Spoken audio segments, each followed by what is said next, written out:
আসসালামু আলাইকুম, কেমন আছো সবাই? আশা করি ভালো আছো। আজকে আমরা কিছু কিছু বিষয় শিখব। এর মধ্যে একটা টপিক হচ্ছে সিএসএস পজিশন। পজিশনটা কি? পজিশনটা হচ্ছে আমরা একটু এখানে একটা কাজ করছি, সেটা হচ্ছে আমি আমার এই বক্সটাকে তৈরি করেছি।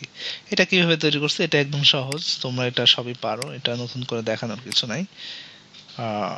যেটা দেখাবো সেটা পজিশনটা। পজিশনের মাধ্যমে আমরা কি করতে পারি? পজিশনের মাধ্যমে হচ্ছে আমরা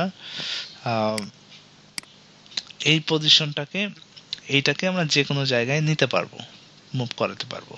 তো নর্মালি লেফট রাইট সেন্টার দিলে কি একটা মিডলে হবে, রাইটে হবে, এটা হয়। কিন্তু আমি যদি এই বক্সটাকে এই জায়গাটায় রাখতে চাই, তাহলে তখন কি করব? আমি এখানে রাখতে চাই, তাহলে তখন কি করব? তখন আমরা পজিশন ইউজ করব।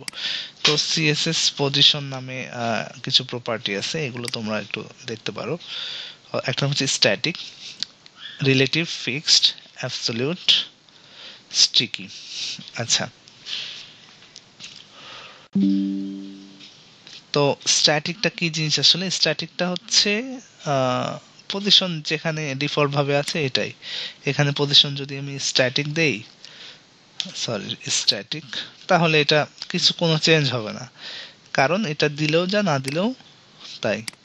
এটা হচ্ছে পজিশন স্ট্যাটিক। আচ্ছা, কিন্তু পজিশন যদি আমি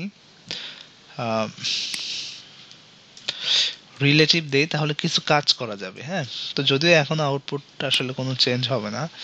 তো পজিশন রিলেটিভ দিয়ে আমি এই বক্সটা আছে, এটাকে আমি যে কোনো জায়গায় নিতে পারবো।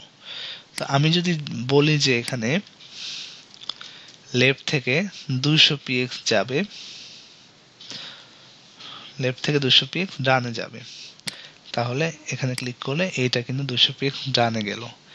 আমি যদি বলি যে এটা টপ থেকে নিচের দিকে 100 px নামবে, তাহলে আমরা এটা